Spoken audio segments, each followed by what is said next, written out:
is Barkha ma'am, your app tech guru. So my dear class 10th AI book code 417 artificial intelligence students, finally इस subject की शुरुआत हम कर चुके हैं और आज के सेशन में क्या डिस्कस करेंगे। तो देखो, आज हम डिस्कस करने वाले हैं यूनिट 5 कंप्यूटर विजन को एक ही वीडियो में पूरा कंप्लीट। यस डियर स्टूडेंट, सही सुन रहे हो आप। आज की इस वीडियो में हम यूनिट 5 को पूरा कंप्लीट करेंगे, स्टार्ट से लेकर एंड तक पूरे सेशन में बने रहना। अब पार्ट ए कंप्लीट कर लिया है, पार्ट बी के यूनिट 1, 2 और 4 को भी कंप्लीट। यूनिट 3 एडवांस पाइथन आपके थ्योरी पेपर में नहीं पूछा जाएगा। नहीं पता है तो सुन लो, वीडियो को शेयर कर दो, दोस्तों को बता दो कि भाई एआई की शुरुआत हो चुकी है बरखा मैम के साथ में, जहां पे हमने इन सारी चीजों को कंप्लीट कर लिया है और आज यूनिट 5 को कंप्लीट करने वाले हैं। ओके, तो यूनिट 3 मत पढ़ना क्योंकि थ्योरी पेपर में यूनिट 3 का कुछ भी नहीं आने वाला है। यूनिट 3 को स्किप करके यूनिट 1, 2, 4, 5, 6, 7 ये पूरी यूनिट्स आपको कवर करनी है पार्ट बी से। बाकी पार्ट ए पूरा कंप्लीट आएगा, ठीक है। पार्ट का एक डेडिकेटेड वीडियो जिसमें एक ही वीडियो में पूरा मैंने समझाया हुआ है, लिंक आपको डिस्क्रिप्शन में मिल जाएगी, go and check the link. अभी देखो, कंप्यूटर विजन होता क्या है। ये एआई का एक ऐसा डोमेन है जिसमें इमेज को प्रोसेस किया जाता है। मतलब जितने भी एआई मॉडल्स आप देखते हो, रोबोटिक्स देखते हो या फिर चैट जीपीटी, जो भी एआई इनेबल्ड जो भी सॉफ्टवेयर आप देखते हो, तो उसमें जहां इमेज को प्रोसेस करने की बात आती है ना, जैसे गूगल लेंस की बात करूं मैं, तो वो इमेज को प्रोसेस कर रहा होता है। तो इमेज को प्रोसेसिंग के लिए जिस एआई डोमेन का यूज किया जाता है, जिस एआई टेक्नोलॉजी का यूज किया जाता है, उसका नाम होता है कंप्यूटर विजन। ओके, तो यदि मैं एक एग्जांपल लूं तो आपने फेसबुक, इंस्टाग्राम, स्नैपचैट वगैरह के नाम सुने होंगे। वहां पे जो कैमरास होते हैं उसमें कुछ इमेज फिल्टर्स होते हैं, है ना। उठपटांग कैसे भी फिल्टर्स होते हैं, आप कैसे भी बदल सकते हो अपने आप को, अपने फेस को चेंज कर सकते हो। तो ये सब कैसे पॉसिबल है? ये सभी कंप्यूटर विजन की मदद से ही पॉसिबल है। तो एआई का एक सबसे शानदार जो डोमेन है हम बोल सकते हैं कि कंप्यूटर विजन भी होता है, ठीक है। तो माइंड मैप यदि मैं बात करूं कि इस यूनिट में हमें टोटल पढ़ना क्या है, इस कंप्यूटर विजन वाले चैप्टर में कौन कौन से टॉपिक्स को आज इस सेशन में डिस्कस करने वाले, तो ध्यान से समझो। कंप्यूटर विजन में हम कंप्यूटर विजन होता क्या है, इसके क्या एप्लीकेशन एरियाज है ना। यहाँ पर कंप्यूटर विजन में इमेज के जो बेसिक्स होते हैं, जैसे इमेज आपको पता है पिक्सल से मिलकर बनती है, उसके बारे में समझेंगे, इमेज के बेसिक्स के बारे में जानेंगे, है ना। कहाँ इसका यूज किया जाता है, सिंगल ऑब्जेक्ट मल्टीपल ऑब्जेक्ट को कैसे हैंडल किया जाता है मशीन के थ्रू, ये सारी चीजें आज के सेशन में कवर करने वाले हैं। और पूरा कंप्यूटर विजन वाला जो यूनिट है वो इन्हीं टॉपिक्स पर बेस्ड है। तो चलिए करते हैं Shri Ganesh. Computer vision abbreviated in short as CV is a domain of AI that depicts the compatibility of machine to get and analyse visual information and afterwards predict some decision about it. मतलब जब machine से आप कुछ data input करते हो तो वो उस इनपुट के बेसिस पे प्रिडिक्शंस करती है, उस इनपुट के बेसिस पर आपको आउटपुट रिटर्न करती है। अब मशीन इमेज के बेसिस पर भी प्रिडिक्ट कर सकती है, इमेज के बेसिस पर भी आपको आउटपुट रिटर्न करके दे सकती है। पहले यदि इंटरनेट की बात करूं तो पहले के जमाने में आपको क्या करना होता था, 1990s की बात करूं या अभी 2000 की भी हम बात करें, तो आपको जो भी डेटा देना होता है वो आप लिखकर सर्च करते थे। इंटरनेट पे, गूगल सर्च पे जो भी सर्च करना है वो आप टेक्सचुअल डेटा लिखकर सर्च कर सकते थे। लेकिन आजकल गूगल लेंस की मदद से आप क्या करते हो, कोई भी इमेज के बेसिस पे आप कुछ भी सर्च कर सकते हो, ठीक है।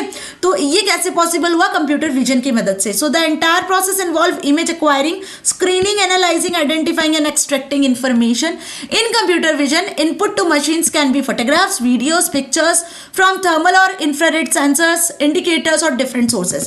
तो अब यहाँ पे कंप्यूटर विजन में जो इनपुट दिया जाता है मशीन में वो क्या हो सकता है, कोई भी पिक्चर्स हो सकते हैं, कोई भी फोटोग्राफ हो सकता है, कोई भी वीडियोस हो सकती है, कोई भी इमेज हो सकती है, जिसके बेसिस पर हम क्या करते हैं, मशीन जो है डिसीजन लेना शुरू करती है, प्रिडिक्शन शुरू कर देती है, ठीक है, और आपको सर्टेन आउटपुट रिटर्न करती है। अब इसके यदि यूजेस की बात करो कि कहां इसका यूज किया जा रहा है, तो मैंने अभी आपको सबसे इंपॉर्टेंट पार्ट बता दिया, स्नैपचैट आपने देखा है, इमेज फिल्टर्स वगैरह जो आप अप्लाई करते हो वो सभी इसके एग्जांपल्स हैं। उसके अलावा यदि बात करें तो फेशियल रिकॉग्निशन, आप सभी अपने मोबाइल फोन में फेस लॉक लगाते हो, तो आपके मोबाइल फोन में कुछ ऐसे सेंसर्स होते हैं जो आपकी स्क्रीन को, जो आपकी फोटोग्राफ को स्कैन करते हैं, जो आपकी फोटोग्राफ को क्या करते हैं, अपने पास एज ए इनपुट रखते हैं, और फिर जब कोई अदर पर्सन फेस लॉक से ओपन करना चाहता है तो वो नहीं ओपन होता है। व्हाई? बिकॉज आपका जो फेस है वो एज ए इनपुट आपके मोबाइल फोन में फीड है। जब आपकी इमेज, आपकी फेस की जो इमेज है वो फोन में इमेज फेस की उसके साथ मैच करेगी तभी आपका फोन एक्टिव होगा, तभी ये जो टास्क है परफॉर्म होगा, राइट। तो फेशियल रिकॉग्निशन अच्छे से समझ में आया। This application finds it's use in smartphone, social media, school attendance system etcetera. आजकल तो आपने देखा होगा कि जो एम्प्लॉयज होते हैं वो कहीं जॉब कर रहे होते हैं तो वहां पर उनकी अटेंडेंस जो होती है वो फेशियल रिकॉग्निशन के थ्रू ही होती है। मतलब वहां पे एक ऐसा डिवाइस लगा होता है जो आपके फेस को रिकॉग्नाइज करता है, उसके बेसिस पर फिर आपकी अटेंडेंस लगाई जाती है या आपका कमिंग टाइम और इनपुट टाइम को नोट किया जाता है। ओके, ऐसे स्कूल्स में भी आपने देखा होगा, राइट। तो this all are based on AI. Now next is face filters. अब फेस फिल्टर्स की बात करूं तो आप देख ही रहे हो यहाँ पर जो मैंने बताया कि आजकल इंस्टाग्राम में भी फेस फिल्टर्स अवेलेबल है, भाई व्हाट्सएप पे भी फेस फिल्टर्स अवेलेबल है। आए दिन व्हाट्सएप नए नए जो फीचर्स है वो लॉन्च कर रहा है। तो आपने ये चीज देखी है कि व्हाट्सएप पे भी आजकल आप वीडियो कॉल पे फिल्टर्स ऐड कर सकते हो, आप फोटोग्राफ्स क्लिक करते हो तब फिल्टर्स ऐड कर सकते हो। तो this is again an example of what, it is an example of computer vision. So the application used in modern days apps like Instagram, Snapchat, through the camera, the machine or algorithm is able to identify the facial dynamics of a person and applies the facial filter selected. Okay, now Google search image by, तो यहाँ पर देखो Google's में भी जो आप Google lens use करते हो, यहाँ पे देखते हो आप गूगल लेंस मतलब एक कैमरा बना होता है, ठीक है। जैसे आप गूगल इमेज चाहते हो तो यहाँ पर एक सर्च का ऑप्शन होता है, उसी के पास में ना एक कैमरा बना होता है, ये कहलाता है गूगल लेंस। यहाँ से आप क्या करते हो, जो भी इमेज आपने क्लिक की है उस इमेज के बेसिस पर आपको आउटपुट मिल जाता है। तो यहाँ पे जो एआई मॉडल होता है ना वो बेसिकली उस इमेज को प्रोसेस कर रहा होता है। So this feature of Google uses computer vision as it compares different features of the input image of the database of image and give us the search result while at the same time analyzing various features of the images, right? Now computer vision in retail, यदि मैं business की बात करूं या retail की बात करूं तो वहां भी आप देखोगे कि कस्टमर्स को काफी हद तक सपोर्ट करने के लिए कंप्यूटर विजन जो टेक्निक है वो हेल्पफुल होती है। तो retailers can use computer vision techniques to track customers movements through stores, analysing navigational routes and detect walking patterns. Inventory management use computer vision that analyses images of security camera to estimate the items available in the store. जैसे आप यहाँ पे देख रहे हो इसमें भी आपको शो हो रहा होगा कि आपको जो भी आइटम सर्च करना है तो आप उसके पिक्चर्स के बेसिस पर उस स्टोर में सिलेक्ट कर सकते हो कि वो आइटम आपको कहाँ मिलने वाला है, वो उसकी लोकेशन डिटेक्ट करके आपको दे देगा, ठीक है। जैसे आप मार्ट वगैरह में जाते हो, डी मार्ट या जो भी आपके आसपास सुपरमार्केट्स होते हैं वहां जाते हो, वहां यदि फैसिलिटी अवेलेबल होती है तो आपको जो भी आइटम सर्च करना है आपको पूरे मार्ट में घूमकर उसको सर्च करने की जरूरत नहीं होती है। आप वहां पर अपने मोबाइल फोन्स के थ्रू उस इमेज के पिक्चर के अकॉर्डिंग सर्चिंग कर सकते हो। बस ये होना चाहिए कि वहां पे नेविगेशनल रूट्स होने चाहिए। जैसे हम बात कर ले यहाँ पर गूगल मैप्स वगैरह की, तो गूगल मैप्स भी क्या करते हैं, इसी में हेल्पफुल करते हैं ना। आपको कहीं भी जाना होता है तो उसकी लोकेशन, उसका पाथ आपको ट्रैक करके देते हैं। वहीं बात कर ले हम सेल्फ ड्राइविंग कार की, तो सेल्फ ड्राइविंग कार जैसे कि आपको बहुत अच्छे से पता है Tesla is the one of the most famous self driving car, जिसमें आप बिना उस कार को ड्राइव करें ऑटोमेटिकली ये कार ड्राइव होती है। इसमें सेंसर्स लगे होते हैं, ऐसे सेंसर्स होते हैं जो आगे कार के आगे जो भी इमेजेस आ रही है, जो ऑब्स्टिकल्स आ रहे हैं उनको कैसे रिमूव करना है, वहां से कैसे टर्न करना है, किस तरीके से कार ड्राइव करना है, वो सारी चीजों में हेल्प करते हैं। तो कंप्यूटर विजन यहाँ भी बहुत ज्यादा यूजफुल है।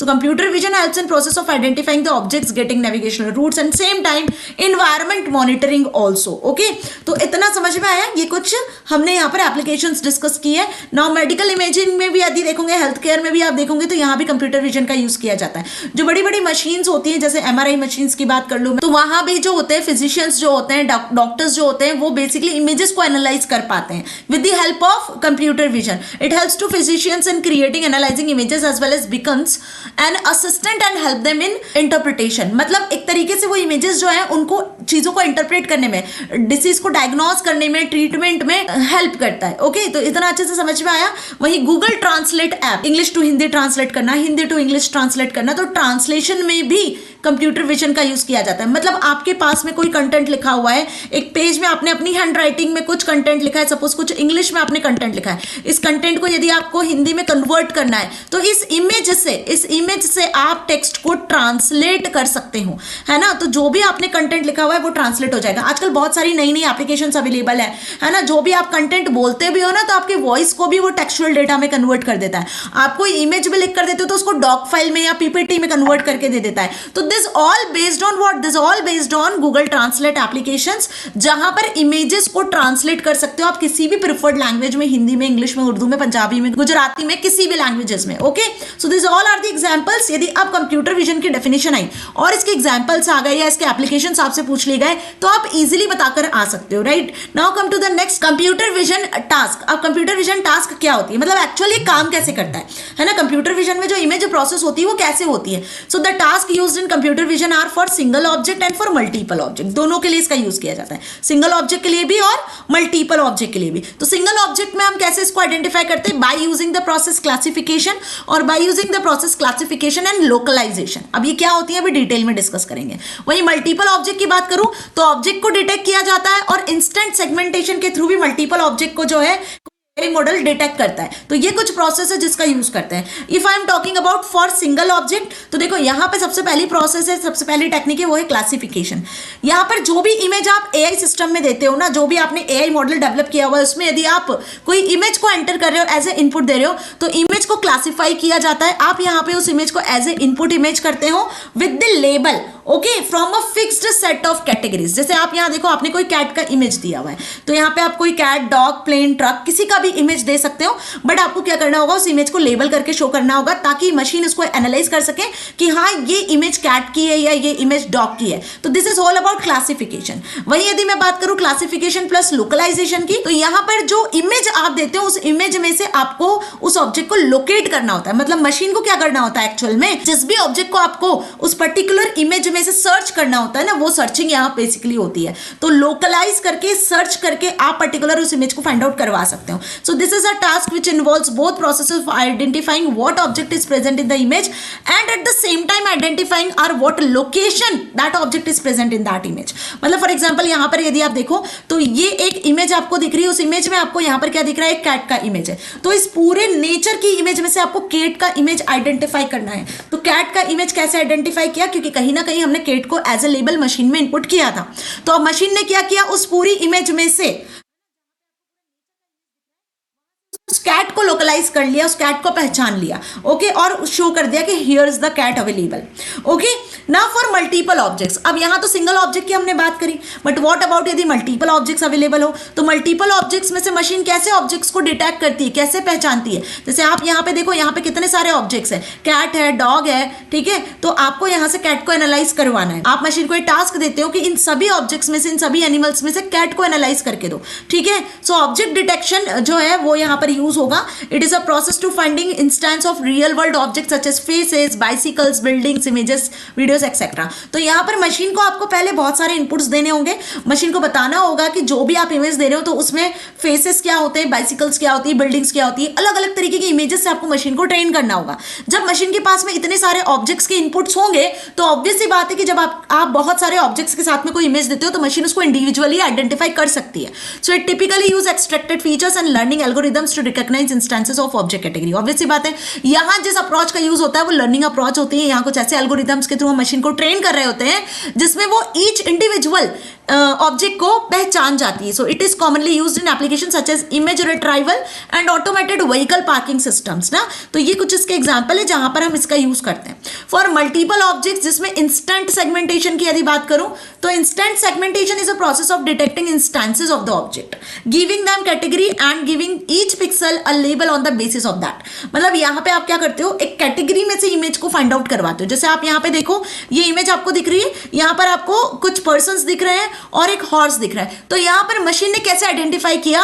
कि this is a person, this is a person, this is also a person, but this is horse, क्योंकि कहीं ना कहीं मशीन में हमने ये इमेज पहले से फीड की हुई है। हमने इसको हॉर्स की कैटेगरीज बताई हुई है, हॉर्स के फीचर्स बताए हुए हैं, किसी पर्सन की कैटेगरी, किसी ह्यूमन की कैटेगरी भी बताई हुई है। तो यहाँ से पर्टिकुलर इंस्टेंस को पहचानने का काम मशीन कर रही है। सो यहाँ पे मशीन ने क्या किया, पहले इसको सेगमेंट्स में डिवाइड कर दिया। सेगमेंट्स में डिवाइड करने के बाद में फिर उसने जो है एल्गोरिथम यूज किया to find out the object. So segmentation algorithm takes an image in input and output a collection of region or segment. आई बात समझ में अच्छे से। So this all about how computer vision works, how machine works to identify any object on the basis of images, okay, for single object and for multiple objects. Now अब जानते हैं image के बेसिक्स में आखिर ये जो images होती हैं बनती कैसे हैं। जिन इमेजेस की इतनी देर से हम बात कर रहे हैं कि computer vision is based on images, तो आखिरकार ये इमेजेस किससे मिलकर बनती है, टाइनी डॉट्स से मिलकर बनती है। और ऑब्वियस सी बात है, इन टाइनी डॉट्स को क्या कहते हो आप? पिक्सल्स कहते हो। तो नाम तो आपने सुना होगा कि images is made up of pixels, और ये पिक्सल्स क्या होते हैं? स्मॉल स्मॉल से टाइनी डॉट्स होते हैं।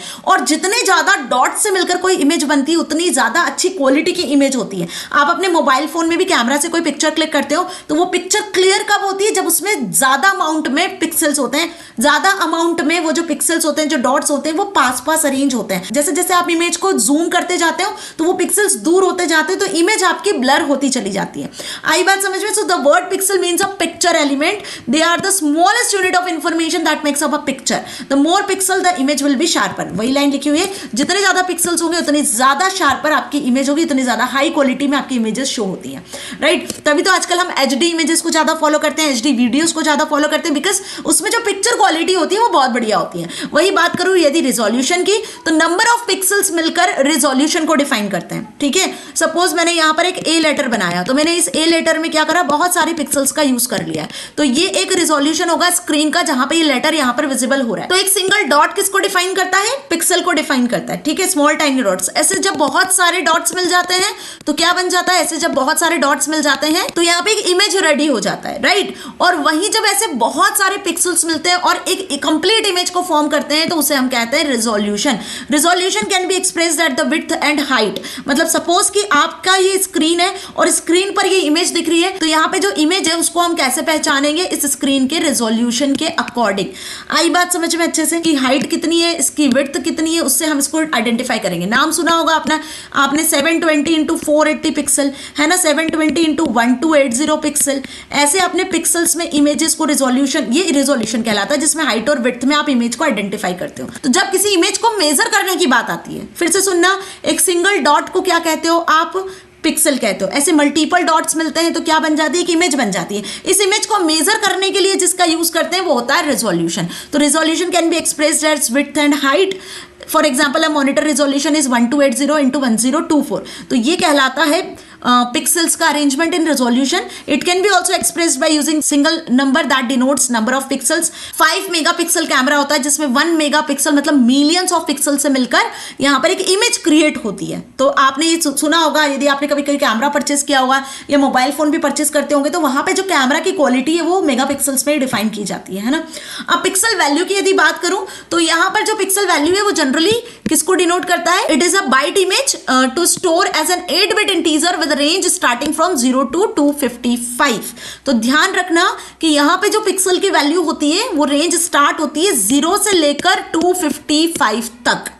0 इंडिकेट करता है किसको? ब्लैक कलर को। मतलब इमेज में यदि ब्लैक कलर है तो उसकी वैल्यू कितनी होगी? पिक्सल वैल्यू 0 होगी।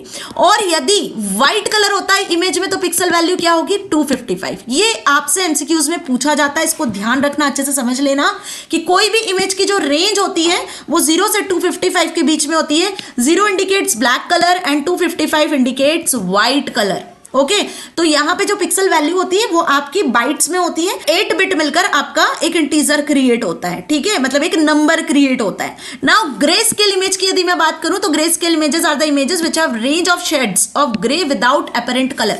ग्रे स्केल इमेजेस वो इमेजेस होती हैं जिसमें ग्रे कलर होता है ज्यादा, ठीक है?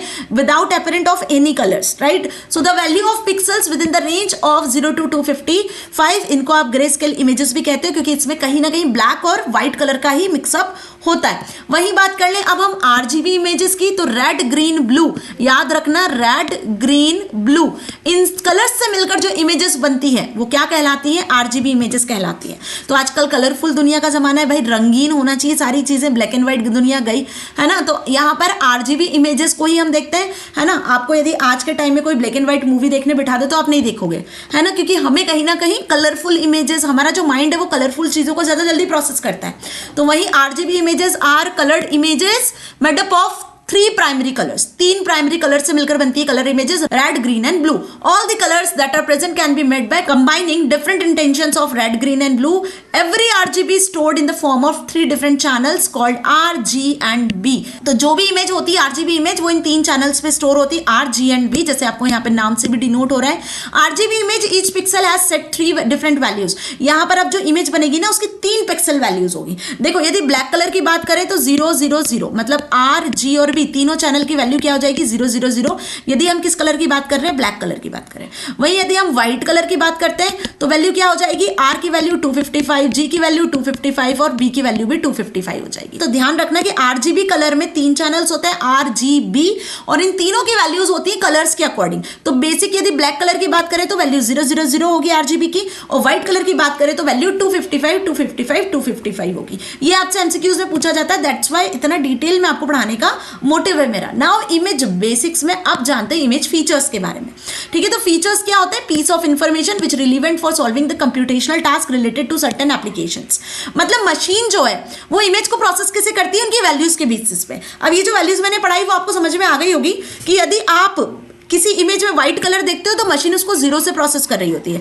यदि आप किसी इमेज में ब्लैक कलर देते हो तो मशीन उसको 255 से प्रोसेस कर रही होती है। यदि मशीन में आपने कोई कलरफुल इमेज दिया है तो इसके बिहाफ पे जो आरजीबी वैल्यूज होंगी उसके बेसिस पे मशीन उसको क्या करेगी, प्रोसेस करेगी।